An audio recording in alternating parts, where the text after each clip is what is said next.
சாம்பிளுக்கு சொல்கிறேன். 1995 பம்பாய் படம் வருது, சினிமா படம். அந்த பம்பாய் படம் வெளிவந்த நேரத்தில் மணிரத்னம், இயக்குனர் மணிரத்னம் அலுவலகம் அங்கே வெடிகுண்டு வைத்து தகர்க்கப்படுது. அந்த குண்டு வைக்க ஆள் அனுப்பியவன் பிஜே. உண்மையா பொய்யா? அங்கே வந்து நீ சொல்லணும் இதெல்லாம். அடுத்து 1994 அக்டோபர் மாதம் இந்து முன்னணியினுடைய பிரமுகர் ராஜகோபாலனை படுகொலை செய்வதற்கு ஆள் அனுப்பியவன் பிஜே. அங்கே நீ வந்து சொல்லணும் இதெல்லாம், மறுக்கணும் நீ. 1995 சுகமான சுமைன்னு ஒரு படத்தை பார்த்துருக்காங்க. இந்த படத்தை பார்த்துட்டு அதில் வர்ற காட்சி மாதிரி ஒரு ஐடியாவை நாகூரில் தேடப்படுகிற ஒரு நபர்கிட்ட சொல்லி, நீங்கள் பகவத்கீதைக்குள்ள ஒரு பாம் மாதிரி செட் பண்ணி அதை வந்து என்ன செய்யுங்க, நாகூரில் முத்துகிருஷ்ணன் ஒருத்தர் இருக்கார், அந்த இந்து முன்னிக்காரன், அவருடைய வீட்டில் போய் கொடுத்துருங்க. பகவத்கீதையை பிரிச்சுட்டாங்கன்னா வெடித்து செத்துருவான் அப்படின்னு பிளான் போட்டு கொடுத்து அனுப்பி வச்சு, அந்த நேரம் பார்த்து அந்த பார்சலை முத்துகிருஷ்ணன் வாங்கி பிரிக்கலை. அவங்க மனைவி தங்கம்ங்கிறவங்க அதை வாங்கி பிரித்தோன்னே வெடித்து செத்துடுறாங்க. இது நடந்த நிகழ்வுங்க. இதை செஞ்சு இதனுடைய காரணகர்த்தா மூளை பிஜே. நான் எல்லாத்துக்கும் ஆதாரத்தோடு வருவேன், சாட்சிகளோடும் வருவேன், அவர்களும் பேசுவார்கள். நீ அல்லாஹ் மீது ஆணையிட்டு அதை மறுக்கணும். நான் இது இந்த சபையில் உங்களை ஏமாற்றுவதற்கு பொய் சொல்லி இருந்தால் எனக்கு எதிராக துவா செய்யுங்கன்னு சொல்லணும். இதெல்லாம் ஏன் பழசு நினைவுபடுத்தி நினைக்கலாம்? நான் செய்யாத ஒரு பிஸ்னஸ் சொல்லி என்னை உள்ளதில் நினைக்கிறானே, நான் சொல்லாத கருத்தை சொல்லி என்னை இளைஞர்களை தவறான வழி நடத்துகிறேன்னு நினைச்சோன்னானே, சமுதாய துரோகின்னு அம்பலப்படுத்துகிற நேரம் இப்போ வந்திருக்குது. பல பேருடைய துவா இப்போ வந்திருக்கு பாருங்கள்.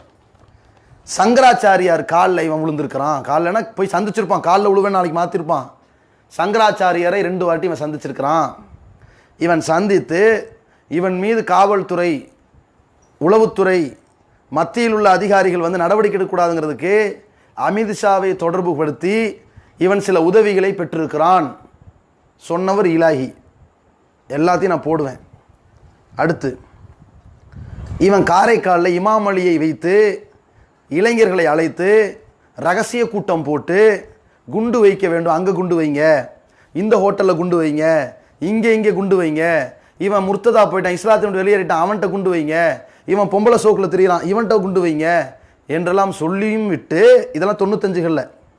இதில் யாராவது பிடிபட்டீர்களானால் இதான் பையத்தை என்ன செய்யணும்? பிடிபட்டா எங்களை பழனி பாபா அனுப்பி வச்சாருன்னு சொல்லிடுங்க. ஏண்டா பாவி, நீ யார்? நீ மார்க்கத்தை வைத்து கொண்டு ஒரு வியாபாரி என்ன பண்ணியிருக்கிற?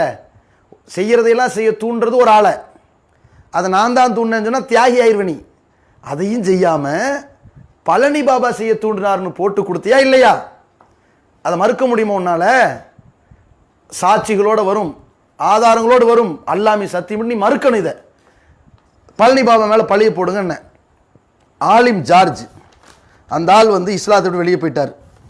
அதனால் பல பெண்களோடு வாழ்ந்துட்டு இருக்கார். அதான் ஆலிம் ஜார்ஜ், கிறிஸ்தவ மதத்துக்கு போயிட்டான். அந்த ஆள் நாகூரில் அவனை போய் சந்தித்து பக்கத்தில் வீடு பிடிச்சி வேவு பார்த்து அவன் வீட்டில் போய் தாக்குதல் நடத்தி அவனை குத்த போன நேரத்தில் இந்த இளைஞர்கள் வந்து இவனால் அனுப்பி வைக்கப்பட்ட இளைஞர்கள் அவங்க மனைவியை குத்தி அவங்க மனைவி இறந்துட்டாங்க. இதெல்லாம் 94, 95 நடந்த சம்பவங்க. இறந்துடுறாங்க. பக்கத்தில் இருக்கிற இன்னொரு பொம்பளை மேலேயும் கத்திப்பட்டுருது, ஒரு சின்ன பிள்ளை மேலேயும் கத்திப்பட்டுருது. ஓடுறாங்க. திருடன் எல்லோரும் விரட்டிட்டு ஓட பிடிச்சி உள்ளே வச்சுட்டாங்க. இந்த ஆள் அனுப்புனது நீ தானே? மறுக்க முடியுமா உன்னால்? யார் எந்த இளைஞர்களை தவறான வழியில் நடத்துறது? யார்? தீவிரவாதத்துக்கு தூண்டினது யார்? பயங்கரவாதி யார்? இந்த குண்டுகள்லாம் உனக்கு வந்தது எப்படி? நீ போலீஸ்கிட்ட இன்ஃபார்மராக மாறினதுனால தானே உனக்கு இத்தனை நாள் விட்டு வச்சுருக்கிறாங்க. எல்லாம் மறைச்சிட்டியா? மறந்துட்டியா? நீ இங்கே வந்து இது பேசுகிற விவாதத்துக்கு வா, அனைத்தையும் தோலுரிப்போம் இன்ஷா அல்லாஹ். கே நகர் இமாம் கமரு ஜமான், அவர் பில்லி சூனியம் ஏவல் பார்க்குறேன்னு சொல்லி மக்களை வந்து பெண்களை வந்து வசியம் பண்ணுறான், பெண்களை நாசமாக்கிட்டு இருக்கிறான், அவனை போய் போட்டு தள்ளுங்கன்னு ஆள் அனுப்பியா இல்லையா? அவர் கொல்லப்பட்டாரா இல்லையா? அந்த கொலைக்கு காரணம் நீ தானே. அதனால் உள்ளே போன உன் மேலே கொலவெறியாக சுற்றினானா இல்லையா? மறக்க முடியுமா? நினைவில் வந்து போகுமா இல்லையா உனக்கு? நீ வா விவாதத்துக்கு. சரி, இவ்வளோ விஷயம் இருக்குதுங்க. இவ்வளோ விஷயத்தையும் நான் விவாதத்தில் தோல் உரிப்பேன் இன்ஷா அல்லாஹ்.